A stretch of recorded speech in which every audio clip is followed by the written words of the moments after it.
What did you steal? Secrets. Disclosure Day is Steven Spielberg's best film in 20 years. Are they people? No. Are they human? Oh my God. Spielberg does this better than anybody in history. I can see them. They're coming. Disclosure Day. Rated PG-13. Some material may be inappropriate for children under 13. In theaters Friday. Get tickets now. No sé, yo tú eres muy optimista con los humanos. Yo tengo mis dudas. Es que no hay otra cosa, no tenemos otra especie. Ya, sí, con esto. Estas son las cosas con las que tenemos que bregar. Es verdad, esto sí que no cambiará. Hola, soy Marta García Ayer y vamos a hacer una pausa. Una para preguntarnos a nosotros, los humanos, por el lenguaje que utilizamos y el que utilizan las máquinas que nos hablan a los humanos, porque tenemos máquinas que hablan. La primera creo que fue una máquina de tabaco, la primera que yo recuerdo, o una calculadora. Ahora se lo pregunto a nuestra invitada de hoy, que seguro que lo sabe, porque lleva muchos años enseñándole a hablar a las máquinas, desde antes incluso de que las máquinas hablaran. En este siglo, las máquinas han aprendido a hablar como los humanos, muy parecido, mucho más allá de aquel su tabaco, gracias. Y lo preocupante no es eso, lo preocupante a lo mejor es que los humanos empezamos a hablar como máquinas. Porque el lenguaje condiciona cómo recordamos las cosas, cómo las pensamos, y a lo largo de la historia de la humanidad los idiomas se han ido influyendo mucho unos a otros. Tenemos muchos anglicismos, por ejemplo. ¿Tendremos en el futuro mucho chatgptcismo? ¿Qué pasa cuando hablamos con la IA? ¿Entiende realmente lo que decimos o solo lo parece? ¿Y cómo hacer para que la inteligencia artificial ayude más en la educación y en el desarrollo de las capacidades humanas y que no nos vuelva más tontos o peor hablados? La IA puede ayudar a preservar idiomas en peligro o puede acabar reforzando solo las lenguas dominantes. ¿Y qué está pasando con el español en la era de la inteligencia artificial? ¿Traerá la IA el fin de los idiomas o el fin de los traductores? ¿Y qué matices del lenguaje humano siguen siendo imposibles para las máquinas, si es que hay alguno? ¿Y qué habilidades serán más valiosas dentro de 10 años, cuando sea habitual que todos nos ayudemos de la inteligencia artificial?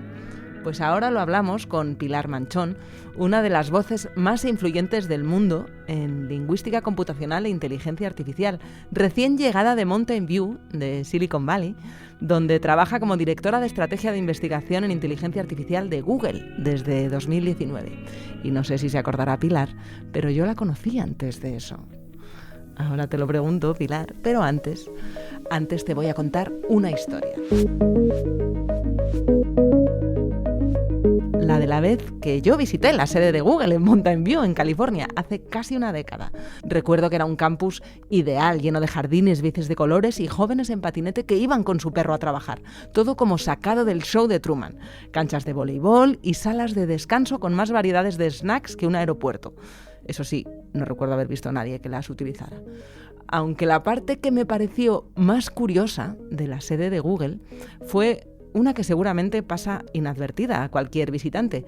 Estaba en la entrada a uno de los múltiples comedores y si no te fijabas, podías pasar por alto que en mitad de una pared acristalada, a la altura del segundo o tercer piso, había unas puertas de madera abiertas, pero unas puertas ahí perdidas en lo alto de una pared, unas puertas que no iban a ningún sitio y que no había forma de acceder a ellas porque detrás había una pared. ¿Qué hacían unas puertas abiertas en mitad del vacío? Esa es exactamente la pregunta que por lo visto en Google quería que se hiciera el inconsciente de sus empleados cuando pasaban por allí, para activar algo así como el pensamiento creativo en búsqueda de soluciones. O eso fue lo que me contaron. Y mira, esa es una de las cosas que la inteligencia artificial no tiene todavía, ¿no? El inconsciente. Porque la conciencia, o eso que los humanos llamamos conciencia, es algo que las máquinas que hablan y que utilizan el lenguaje cada vez imitan mejor. Yo recuerdo aquella puerta, Pilar, como un gran misterio. De ¿qué hace ahí esa puerta? No sé si tú cuando vas a trabajar la ves, esa trampa, ese jeroglífico que estaba ahí entonces sigue estando. La verdad es que no tengo la puerta en mi oficina. Yo trabajo en un edificio que se llama Gradient Canopy, que es uno de los edificios nuevos y que es una obra de arte. De hecho, pasear por ese edificio es casi como una ciudad interior con arte, con muchos colores, todos los colores de Google y con todas esas cosas que tú has escrito antes. Pero no hay puertas que nos vayan. Pero yo recuerdo aquello, no iba a ningún sitio y me decían, sí, es que alguien, supongo que en recursos humanos, que siempre están pensando cosas, aunque seguro que en Google recursos humanos no se llama recursos humanos, porque seguro... Sí se llama recursos humanos. Ah, mira. Como no paran de buscarle nombres a las cosas, ahora que las máquinas están aprendiendo a hablar, los humanos tenemos que buscarnos cosas para diferenciarnos de ellas, claro. Bueno, sí, ¿no? Depende de qué queramos hacer, pero yo creo que ahora estamos en un momento muy emocionante. Y muy humano, es verdad. Ahora hablaremos de eso, pero ¿te acuerdas de que tú y yo nos conocíamos? Esta pregunta es trampa, es un poco a pillar. Es la más difícil de toda la entrevista. Pues la verdad es que si me das unas pistas o algo... Pues fíjate, yo cuando hablé contigo todavía tenías un acento sevillano mucho más marcado. Bueno, entonces tiene que hacer unos añitos. Hace unos años, sí, hace unos años. Yo trabajaba en actualidad económica y ya hacía temas de este tipo y tú tenías una startup, o sea, que era antes de tu salto a Silicon Valley. Se hago aquí en España. Estabas aquí y me acuerdo de que me explicabas que en la próxima década, o sea, en esta, las máquinas hablarían. Y entonces era como hablar del futuro. Decías, sí, que se iba a convertir en la protagonista indiscutible de la comunicación y de la tecnología, que la oralidad iba a ser fundamental en nuestras vidas. Y todo esto tú lo decías, una lingüista, que supongo que te preguntarían, ¿pero qué hace una lingüista haciendo computación? Entonces no era tan fácil de entender como ahora, que para la inteligencia artificial y para la computación del futuro, el lenguaje iba a ser clave. Entonces parece que mi predicción se hizo realidad. Vaya si se cumplió. Creo que acerté. Vaya si se cumplió. Sí, si tuviera la misma capacidad con la lotería. Siri empezaba a existir, pero recuerdo que había mucho orgullo en esa startup española que decías, no, es que la nuestra es mejor. No lo hicimos nada mal. Y compitiendo con Siri, Siri era más grande y venía del Silicon Valley, pero nosotros la hacíamos mejor y por eso nos compró Intel, aunque luego ya el producto que Intel iba a sacar no salió, pues porque yo creo que tampoco era una buena idea que Intel sacara su propio teléfono y decidieron no sacarlo, pero eso no quita que la tecnología no estuviera al máximo, digamos, de lo que había en ese momento. Pues la verdad que es fascinante. He estado revisando aquellas notas de nuestras entrevistas y es bonito ver cómo las cosas que entonces eran una proyección basada, en la ciencia y en la tecnología que tenías en la mano, ahora ya a nadie le sorprende que podamos hablar con un teléfono, no a través del teléfono, sino con el teléfono, o hablar con otros muchos aparatos o con la inteligencia artificial que cada vez está más integrada en nuestras vidas. Y el lenguaje natural en sí mismo y la voz, y ya para todo el mundo es mucho más sencillo ver cómo nuestro propio lenguaje y la voz en sí se están convirtiendo en los medios de hacer todo prácticamente. ¿Y a ti hay alguna parte que te inquiete? Porque ¿Del uso de la voz? Del uso de cómo las máquinas, cómo gracias a la inteligencia artificial, lo que antes parecía ciencia ficción ya es cotidiano, que es hablar con una máquina que se comunica de una manera con tanta fluidez como una persona. De hecho, hay gente que empieza a confundir ese modelo de lenguaje con la conciencia, con esta broma que te hacía al principio. No es lo mismo que hablen como los humanos a que entiendan como los humanos, ¿no? Hay confusión con esto. Sí, tienes toda la razón. De hecho, yo siempre hablo de la inteligencia artificial como un actor. Un actor que emula muy bien el personaje para el que está diseñado hacer esa actuación. Y lo emula también que a veces te da la sensación de que hay algo más detrás. Pero la realidad es que hasta donde sabemos, con los algoritmos que tenemos y demás, ahora mismo la inteligencia artificial es simplemente una emulación de comportamientos en base a datos con los que ha sido entrenado. No hay un trasfondo más allá que se pueda considerar conciencia o sintiencia o nada parecido, por lo menos desde mi punto de vista. Bueno, tú estás ahí en el cerebro de la Hay muchas opiniones, máquina, pero en mi opinión todavía no hemos llegado y en el paradigma tecnológico en el que estamos no vamos a llegar a ese punto, creo yo. Yo creo que más computación y más datos no nos van a llevar a la siguiente generación. Vamos a seguir mejorando, pero tiene que haber otras disrupciones tecnológicas que nos lleven a un paradigma distinto donde podamos alcanzar todavía un mayor grado de sofisticación. Lo que pasa es que, claro, desde aquellas máquinas de tabaco que empezaban a hablar hasta poder tener una conversación, como mucha gente hace, con un chatbot como si fuera un terapeuta para contarle sus problemas vitales. Bueno, sí. No han pasado tantos años de eso. Si recuerdas, había los que hemos estudiado inteligencia artificial o hemos leído un poquito sobre la historia, pues muchas veces te recuerdas ese primer concepto que era Eliza, que realmente mantenía una conversación, pero todo lo que hacía era decir, oh sí, y repetir lo último que habías dicho, así que tu madre, sí. Entonces eran conversaciones que durante un rato, digamos, pues sí que la gente parecía que estaba... Daba el pego. Y era totalmente. Entonces era el primer concepto de cómo podemos fingir lo suficiente para que la otra persona piense que se la está escuchando y que se la está entendiendo. Bueno, eso los humanos lo hacemos todo el rato. Efectivamente. Sobre todo cuando aprendes un segundo idioma y no te estás enterando y aprendes a leer. Oh, yes.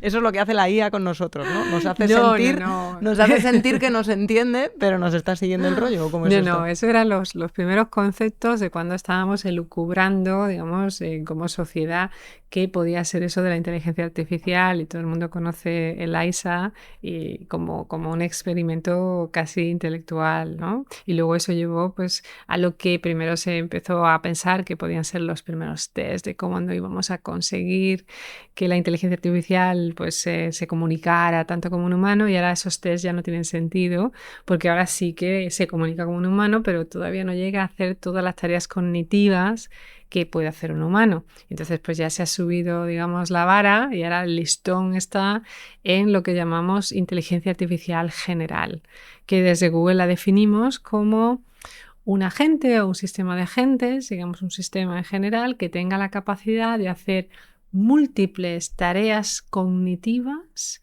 igual o mejor que un humano, sin tener el grado de especialización que ahora tenemos. Ahora tenemos una que lo hace muy bien, pero hace una cosa muy bien, ¿no? Pues que puede hacer muchas cosas, casi todas las cosas que podría hacer un experto humano cognitivamente. Y tú, viniendo, Pilar, como vienes del futuro, ¿cuáles son esas capacidades humanas que a priori, o al menos hoy por hoy, descartarías que la IA pueda hacer?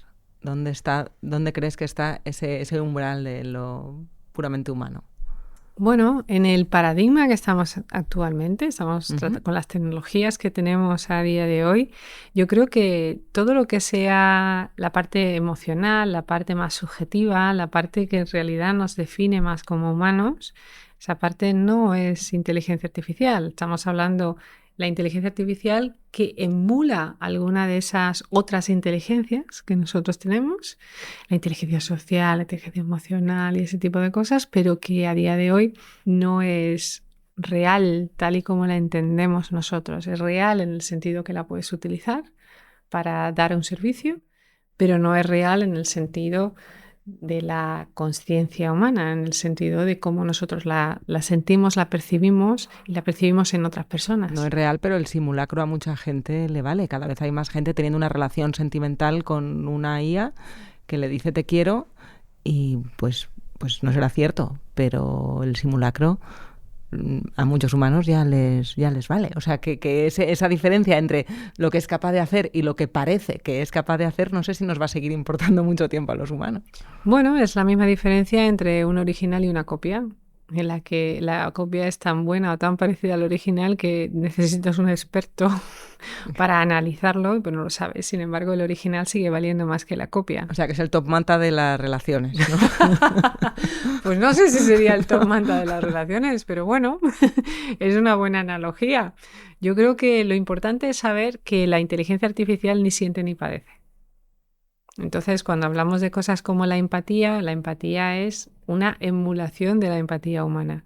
Y es más, está más destinada a dar un servicio que nosotros necesitamos, porque cuando hay determinadas situaciones, si no existe la empatía, nos sentimos mal. Es una necesidad que tenemos como seres humanos, pero no significa que la inteligencia artificial tenga esa empatía, ni lo sienta de ninguna manera, ni tenga una motivación, ni tenga otra cosa que no sea pues lo propio de los objetivos que se han sido programados o que se generan a partir de los datos con los que ha sido entrenada. Y desde el punto de vista laboral, en lo laboral, que ahora veo mucha gente preocupada por los empleos, pero también por qué pueden estudiar sus hijos que pueda, pues, no sé si garantizar es una palabra que ya podemos utilizar asociada en la misma frase a mercado laboral, pero abrirles puertas en un mundo, en un mercado laboral tan cambiante como este. Y es algo que creo que está preocupando cada vez a más gente. ¿Qué tipo qué desarrollo profesional tiene futuro en un momento como este? Porque hace 10 años, cuando las máquinas todavía no hablaban como ahora, la programación era algo que todo el mundo decía, no, los niños que estudien inglés y programación. Y ahora tenemos a la IA que te traduce automáticamente y te programa las cosas. Pues a ver, mejor. Estudiar lingüística tenía más futuro, ¿quién le iba a decir? Bueno, yo creo que lo más importante es entender que la educación es un viaje interminable. ¿Y que qué interesa aprender ahora? Pues interesa aprender a aprender. Lo más importante es saber adaptarse. Lo más importante es poder adquirir nuevas capacidades de manera muy rápida. Entender que el mundo está cambiando muy rápido. Entonces, toda esa formación técnica que antes se quería todavía sigue siendo útil. Si vamos a avanzar en la inteligencia artificial, tendrá que haber gente que entienda cómo funciona, cómo se programa, cómo se llega a la próxima generación y que utilice la inteligencia artificial precisamente como un compañero de viaje, como alguien que te ayuda, que te asiste, con el que estás trabajando para ampliar tus propias capacidades. Todo lo que son las habilidades que nos permiten gestionar cosas con personas, esas habilidades las vamos a necesitar siempre. De hecho, en muchas universidades americanas se está empleando, está centralizando o enfocando la educación en cosas como mindfulness. Es decir, cómo gestionas tus propios pensamientos, cómo gestionas mejor tus propias emociones, cómo puedes ser más tú. A desconectar del mundo exterior para conectar contigo, ¿no? Conectar contigo para poder hacer las cosas mejor y ser más feliz y no depender tanto de los estímulos exteriores. Es decir, avanzar en tu humanidad. Entonces, el tema del mindfulness te lo decía porque, por ejemplo, mi hijo está estudiando en Berkeley y a mí me sorprende y me alegra que tengan muchas asignaturas, un número considerable de asignaturas que les ayuda a ellos a gestionar mejor su humanidad, a controlar mejor tus pensamientos, a cómo puedes utilizar tu cerebro de una manera más eficiente. No es ya solamente cómo utilizar la inteligencia artificial, es cómo aprender a entendernos a nosotros mismos. Y esto de que en Silicon Valley la gente no educa a sus niños en coles con pantallas, ¿cuánto tiene de mito y cuánto de realidad ahora en 2026? Sí que hay colegios específicos que no utilizan pantallas, pero los colegios públicos, mi hijo fue a un colegio público que estaba muy bien y donde sacan normalmente buenos resultados y sí que tenían pantallas y tenían las tablets de Google. Así que han estado desde el primer momento utilizando tecnología.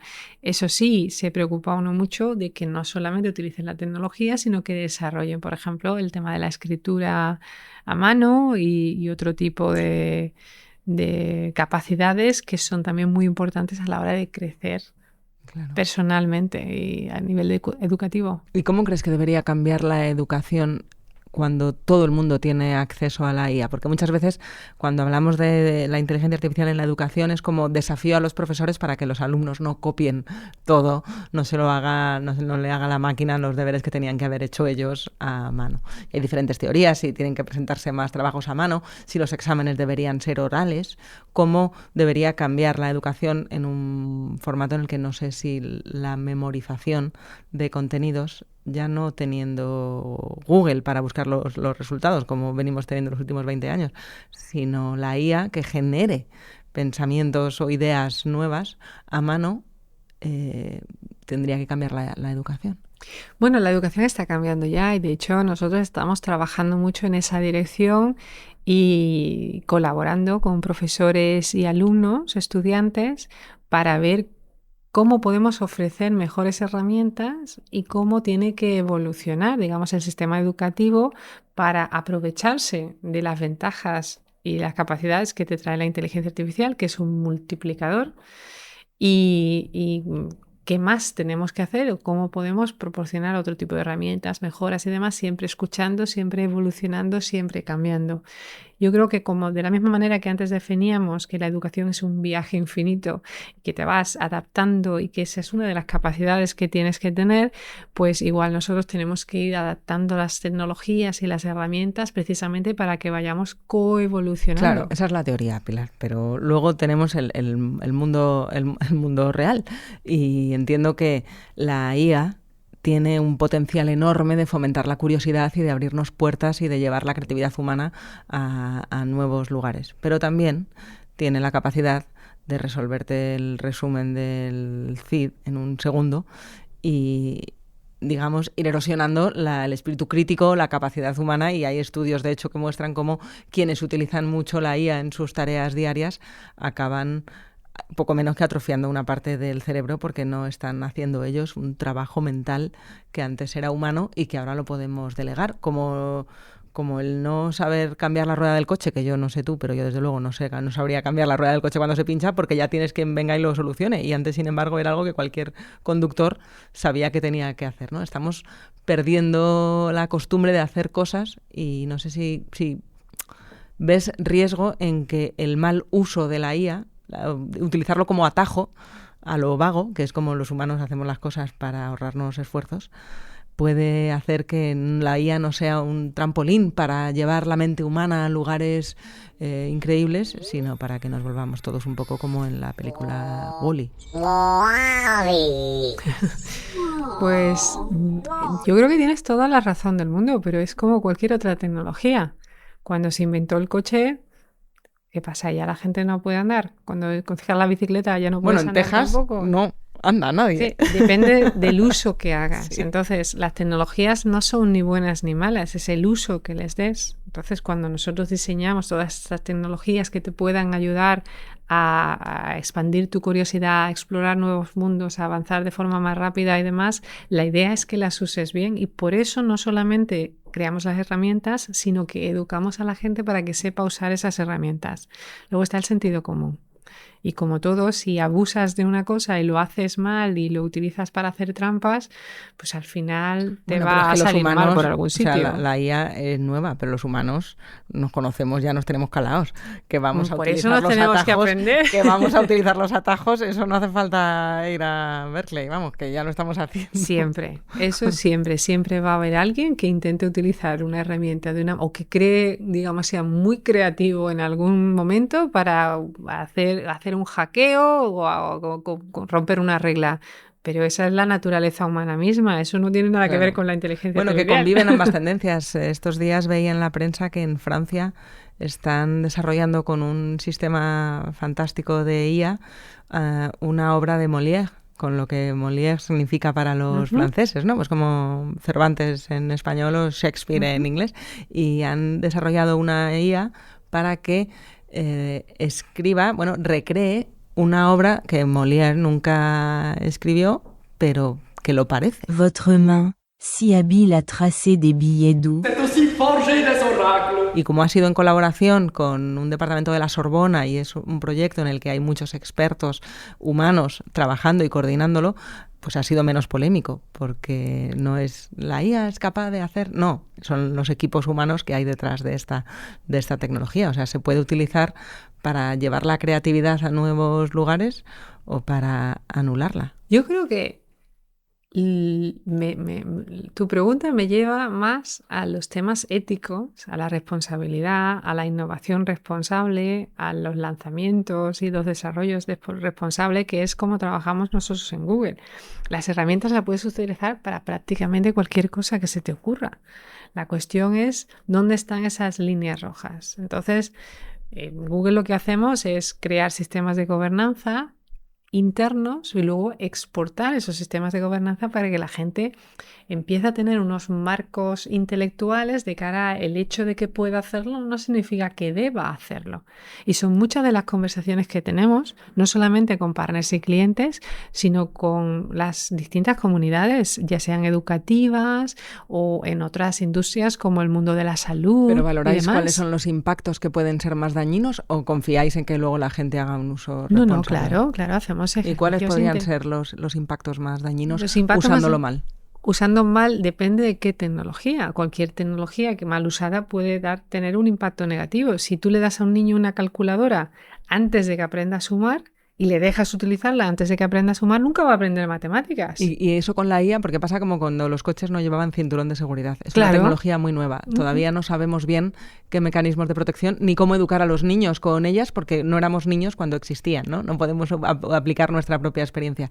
¿Cuáles son esos riesgos que deberíamos ser más conscientes en lo educativo, en lo social y en los demás ámbitos que necesitamos concienciarnos más de para qué no deberíamos usar la IA o cómo estaría mal utilizada? Claro, por ejemplo, en el tema de la educación hay una diferencia fundamental entre cuando un estudiante te hace una pregunta que necesita responder y tú le das simplemente una respuesta, o darle las herramientas para que averigüe esa respuesta. Entonces, cuando tenemos, por ejemplo, el LearnLM, que es el agente específico que está entrenado, digamos, para ayudarte en temas educativos, pues en lugar de darte simplemente una respuesta para que tú la escribas y des un reporte o termines de hacer el problema, te acompaña en ese viaje para que tú puedas realmente ver cómo se desarrolla, cómo se llega a esa respuesta. Si es matemáticas, pues cómo llegas allí. Si tú lo que quieres es aprender, es decir, pues me vas a hacer un test o me vas a hacer un plan de estudios para aprender, no sé, lo que vayas a aprender. Entonces te da un plan de estudios y te va a dar los tests, las evaluaciones, los pasos para que tú aprendas. Si tú no quieres aprender, lo que quieres es dar el pego o intentar engañar a tu profesor, pues al final vas a encontrar una IA que esté poco controlada, que te dé un paso en el que puedas fingirlo. Y va a estar en las herramientas que tiene el profesor para intentar detectar que realmente no lo estás haciendo. Pero eso ha sido como toda la vida de Dios. Hay quien hace los exámenes y hay quien los intenta... Que hay que cambiar el formato de evaluación, ¿no? Para que no sea Hay que cambiar repetir el como formato, papagayos sí. los contenidos, porque eso... Claro, bueno, por eso es normal. una evolución. Por eso no tenemos todas las respuestas, pero sí que estamos avanzando en una dirección muy interesante porque precisamente los chavales les encanta explorar todo esto. Están descubriendo modos nuevos que siguen siendo positivos y que cuando no son positivos enseguida los empiezas a mitigar, ¿no? Como un riesgo. Enseñas a los profesores ven las ventajas de utilizar la inteligencia artificial, sobre todo para temas administrativos que les llevan mucho tiempo y que no aportan a la educación. Entonces pueden dedicarle más tiempo a los alumnos. Entonces hay muchas cosas positivas, pero como siempre, todas las herramientas, todas las tecnologías tienen un lado negativo. Si las utilizas mal o si las utilizas, digamos, sin las medidas de seguridad necesarias. Me hablaron una vez, hace años ya, de un sistema, porque claro, algo que hace la inteligencia artificial por su propia naturaleza es predecir patrones o comportamientos. Y aplicado a la educación hubo algo que se me quedó muy grabado porque me parecía inquietante, que hubiera un software, no sé si llamarlo así, que podía predecir, monitoreando el comportamiento de los alumnos en los primeros días de clase, la probabilidad de que ese alumno, que esa persona, aprobara el curso o lo suspendiera. Como digamos, con la misma lógica con la que utilizan la IA para predecir el riesgo de reincidencia en caso de libertad condicional en algunos sistemas judiciales, pues eso en lo educativo, digamos, predecir cómo va a comportarse en base a cómo estudia, cómo lee, cómo se mueve por las pantallas. Y claro, esto generaba éticamente una duda importante porque esto puede ser una tecnología valiosísima para detectar que alumnos necesitan más refuerzo. Si en el primer mes de su desarrollo educativo puedes detectar que esta persona se despista mucho o no lee, no asimila o divaga, puede ser muy relevante para focalizar el apoyo. Uh-huh.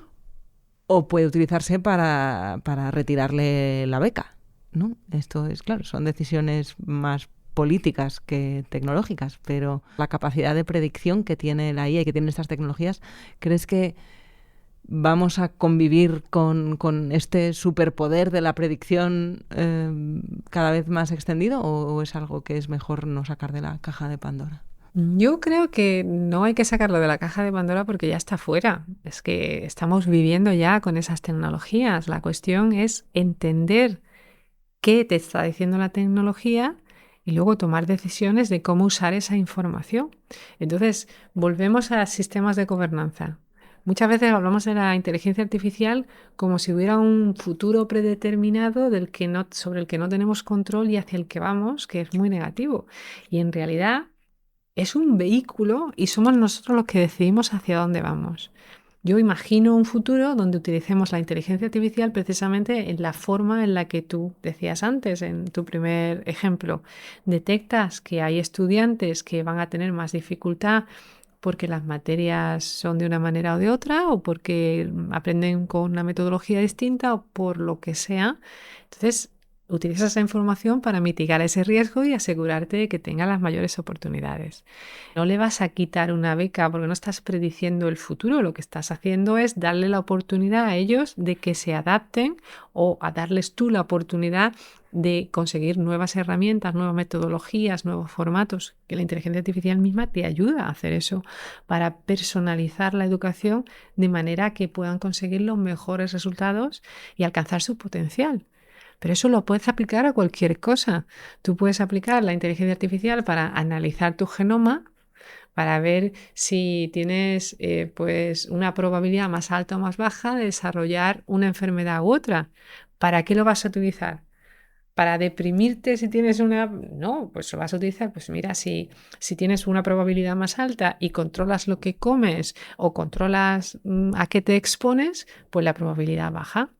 La inteligencia artificial nos ha enseñado tantas cosas sobre nosotros mismos y sobre cómo paliar los riesgos asociados a comportamientos no deseados, que yo solamente la veo en un contexto positivo, siempre teniendo en cuenta que se puede usar para malas cosas, para, ¿sabes?, hacer cosas como siempre, como cualquier otra herramienta. Y por eso tienes que desarrollar pues herramientas que te protejan de esos malos usos y desarrollar procesos, guidelines y, perdona el anglicismo. Bueno, ya es el primero, tienes tres strikes.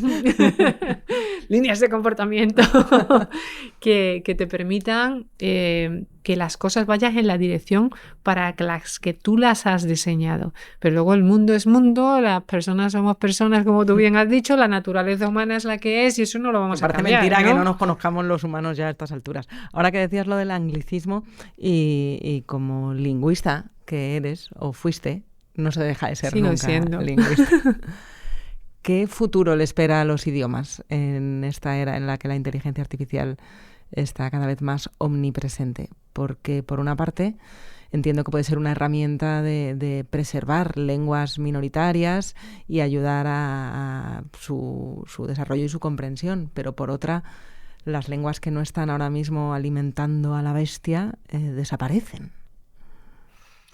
El inglés está cada vez más fuerte, claro, porque es el predominante, y el español no lo está haciendo mal del todo. Pero ¿tú cómo lo ves?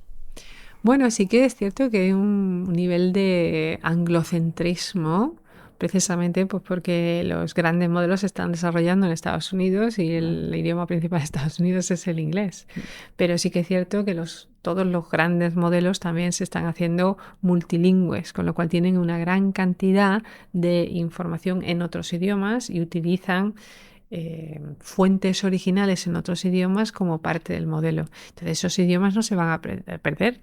Es más, como tú bien has dicho, se están utilizando precisamente las tecnologías de transferencia, de los transformers, para preservar lenguas que no tienen suficientes datos para entrenar un modelo en sí y que a través de las tecnologías que tenemos, pues con menos datos, pues conseguir niveles de rendimiento que sean similares a los de idiomas con mucho más datos.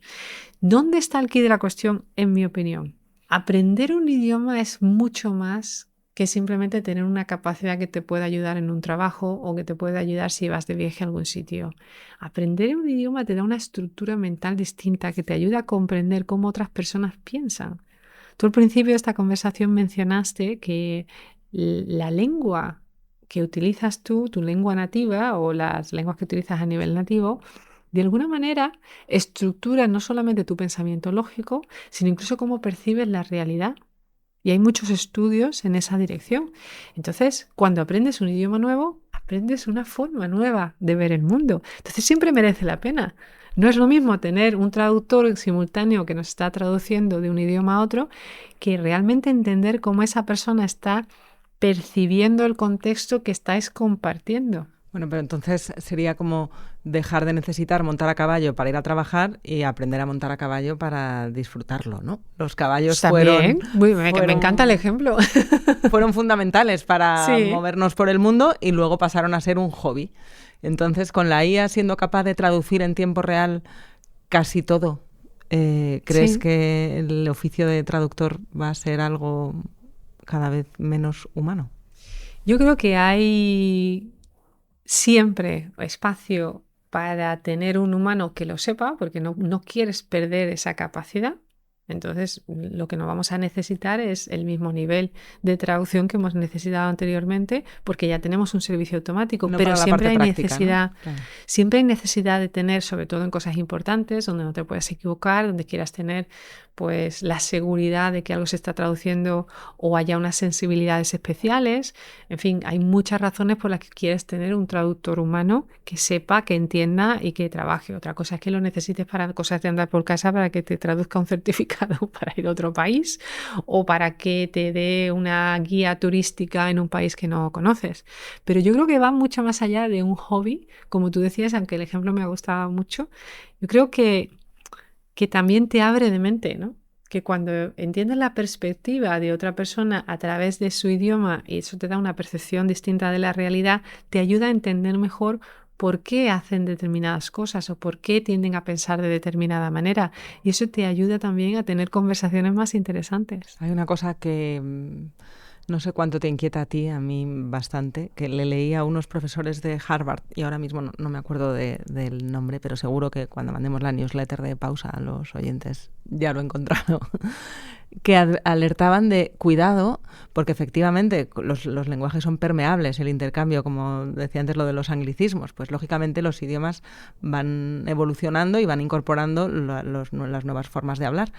El estar hablando cada vez más con las máquinas está haciendo que los humanos incorporemos cómo habla la inteligencia artificial. De hecho, están empezando a hacer estudios de las estructuras de frases más sencillas, más previsibles y con un vocabulario más limitado que el normal.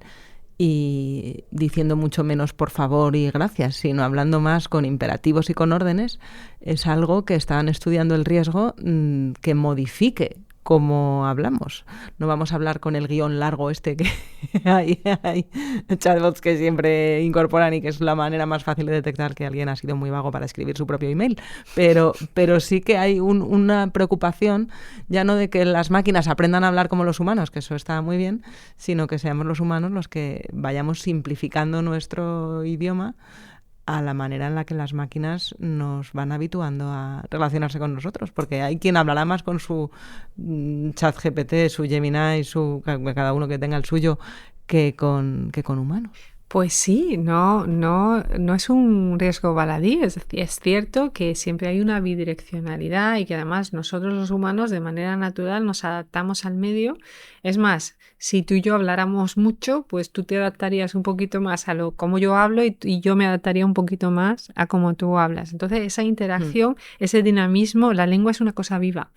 Entonces va evolucionando, va cambiando y efectivamente hemos introducido un nuevo animal en el ecosistema lingüístico, donde ahora se expresa de una manera que además tiene una forma especial, es decir, somos capaces en la mayoría de los casos de ver, eso suena muy Tú interesante. lo reconoces, ¿no? Cuando te No escriben- siempre, pero sí, se nota. ¿Y en qué lo notas? Se nota.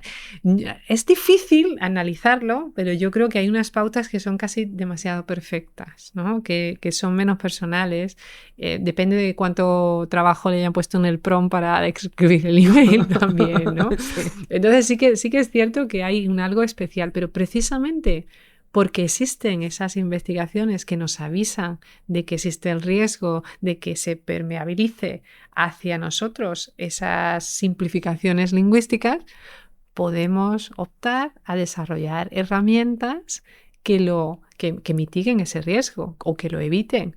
Ya el simple hecho de que tú conozcas que hay un riesgo de un peligro concreto ya hace que tengas otra preparación a la hora que estés alerta y que seas consciente, y ya en cierta manera eso mitiga el riesgo. A nosotros y a los oyentes de Pausa no les va a pasar, pero hay un montón de miles de millones de personas que corren ese riesgo. Y no solo ese, porque a mí otra de las cosas que me fascina a medida que voy interaccionando con la IA es lo pelota que puede llegar a ser, lo adulador que es el sistema por sistema. Y cómo eso, si realmente permea en la manera que tenemos de usar el lenguaje y de relacionarnos, va a hacer que la gente a la que no le digan todo el rato lo lista que es, no sepa desenvolverse por el mundo. De verdad, esto a mí me parece un riesgo peligrosísimo. Yo ahí no veo tanto riesgo. Yo creo que ha habido experimentos, que date cuenta que esta tecnología todavía está en la adolescencia, no llevamos Pero tanto vamos, tiempo. lo definiría mejor, es adolescente perdido. Estamos adolescentes, entonces hay que ver cómo vamos educándolo y nos vamos dando cuenta de estas cosas. Y es lo mismo cuando tú estás educando a un adolescente, te vas dando cuenta que va tirando, pues no, esto hay que cortarlo de raíz y hay que tirar por otro lado. Ya, pero los adolescentes no hacen caso nunca, Pilar. Bueno, pero aquí tenemos un poquito más control, ¿Cómo ¿no? hacemos esto? Bueno, se puede hacer lo que se puede hacer.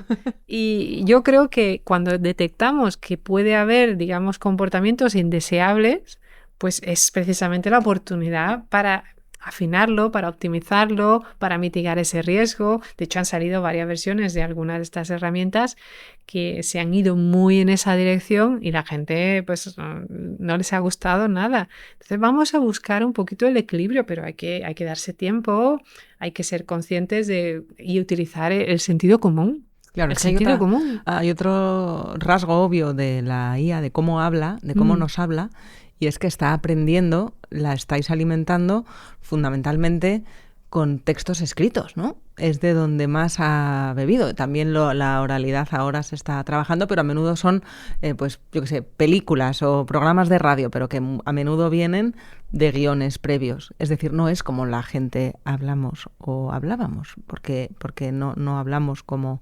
escribimos y desde luego no hablamos como en los anuncios de champú, porque no sé si eso también está entrenando a la IA, pero bueno, que si está aprendiendo, o a lo mejor está aprendiendo también de cómo nos comunicamos en redes sociales y entonces está asimilando como cotidiana una agresividad que no es la real en la calle. Es que es como todo, date cuenta que una parte muy importante de cómo se desarrolla un gran modelo y cómo se preentrena es la selección de los datos. Uh-huh. Entonces, todas estas cosas que tú me estás diciendo, tenemos cientos, si no miles de personas pensando en esa misma dirección, haciendo preselección de qué datos son los interesantes para poder generar un modelo que se comporte de esta manera.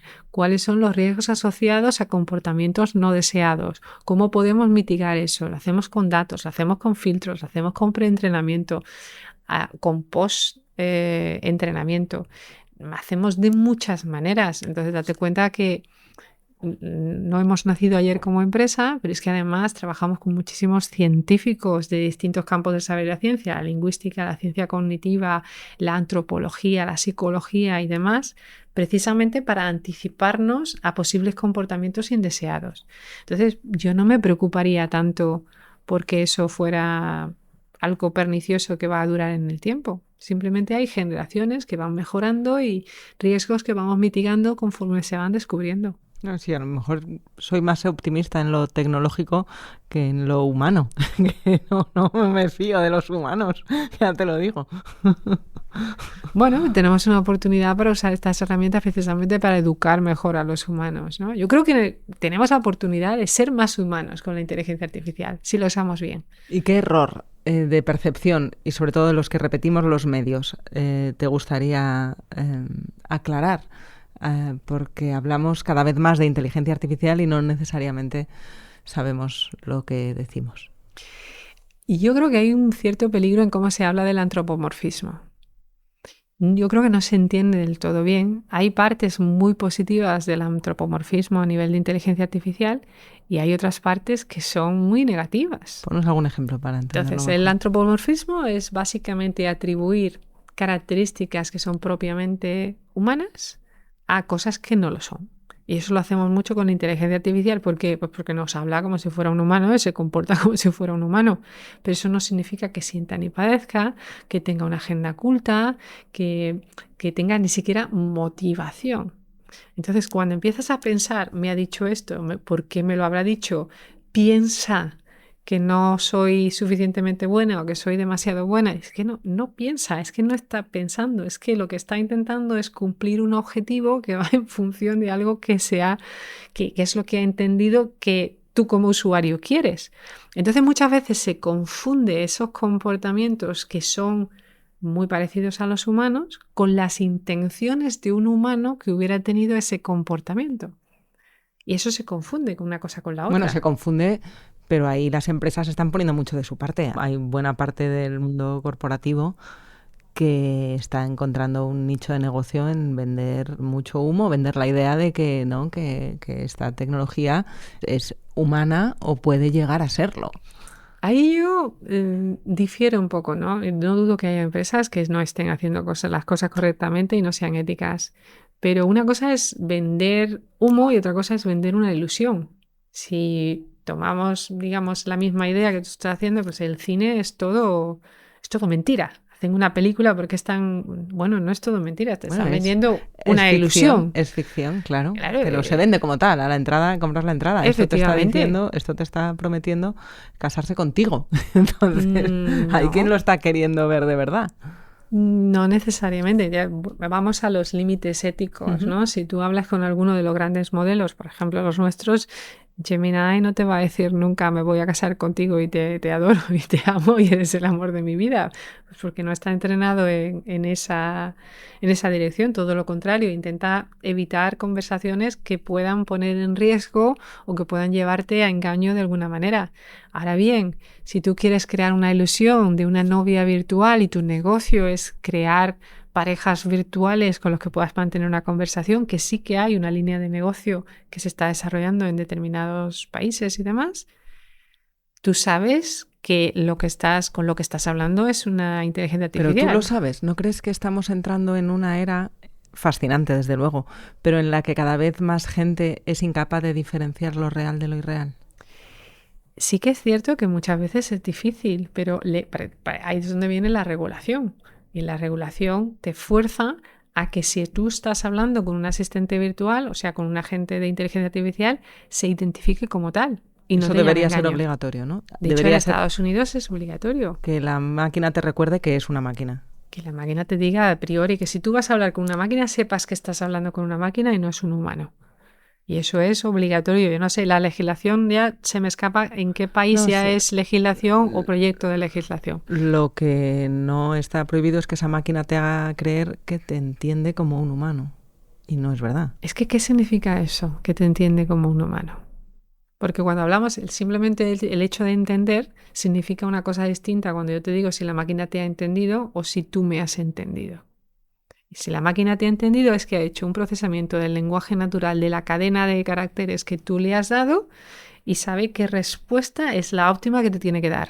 Eso es lo que hace la máquina para entenderte. Ahora, si yo espero que tú me entiendas, espero que no solamente entiendas lo que te estoy diciendo, sino que proceses la información con un objetivo concreto, que es a lo mejor que seas empática conmigo o que tengas un nivel de compasión o que hagas algo, que tengas un comportamiento o elicitar una emoción de alguna manera. son distintos. De la máquina sé que no voy a elicitar ninguna emoción, voy a elicitar un comportamiento preprogramado. Son distintas concepciones de lo que significa entender. Ya, pero no vamos a tener un metafísico de guardia cada vez que tengamos esta duda. Y de verdad que el riesgo de confundir la apariencia de emociones con emociones reales, al menos con las máquinas... Yo creo no que sé le damos cómo- poco crédito a las personas.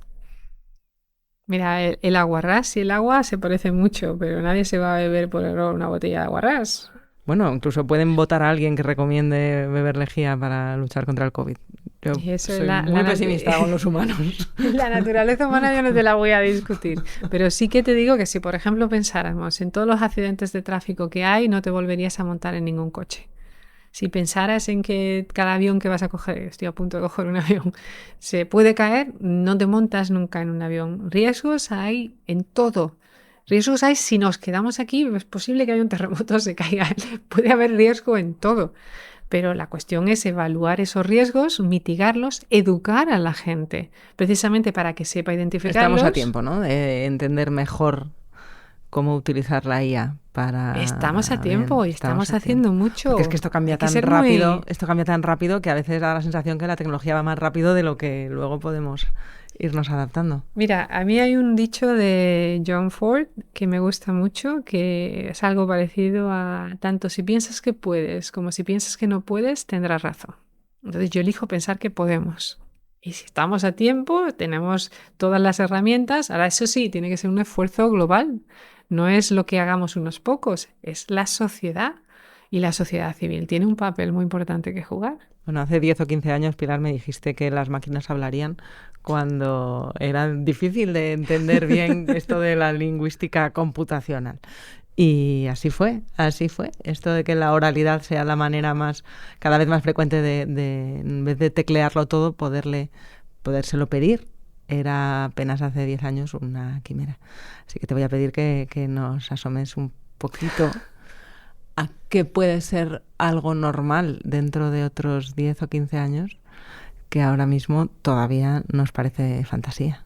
Yo creo que tener tu propio asistente virtual ultra personalizado que te acompañe en cada momento de tu vida hasta el punto que tú quieras, o sea, configurable y controlable enteramente por ti, pero que te pueda representar en determinados foros, por ejemplo, negociando tu seguro o que vaya a hacer me tareas y encantaría. demás, todo lo que tú no quieras hacer, O sea, pero por te ejemplo, si interese, tienes que cambiar la domiciliación del gas, por ejemplo, ¿no? Ya Que no yo es no que hables tenga. tú con una máquina, sino que las máquinas hablen entre que ellas. tu propio asistente virtual, ya cámbiame lo del gas, que nos mudamos y que no... Ay, sí, por favor. Cambia la cuenta bancaria o todas esas trámites, todas esas cosas que tú quieras delegar, que sea algo que puedas hacer casi sin pensarlo, que no te tengas que preocupar. Ay, pero me Delegación encanta ese total. futuro, pero es que entre tanta distopía, esto me está encantando. Delega mentalmente. Esto Claro, es que habíamos enfocado esto a tener los humanos que hablar con máquinas. No, claro, que las máquinas hablen entre ellas y hagan estas cosas aburridas que nosotras nos vamos a tomar un vino. anda que no. Pues eso firmo. Entonces, que 2030, 2035 ya me estaba tardando esto. Sí, no, yo creo que no queda tanto para ese futuro. Estamos hablando de posiblemente poquitos años. Uy, qué bien. Pues nada, entonces vamos a celebrarlo. Encantada. Muchísimas gracias, Pilar, por este rato. Placer. Un gusto viajar contigo al futuro.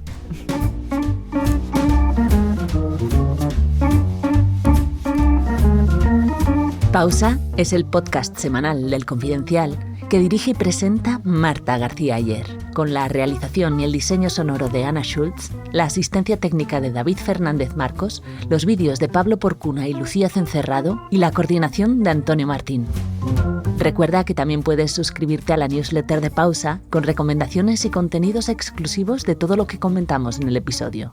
Encuentras el link en la descripción de tu plataforma de podcast.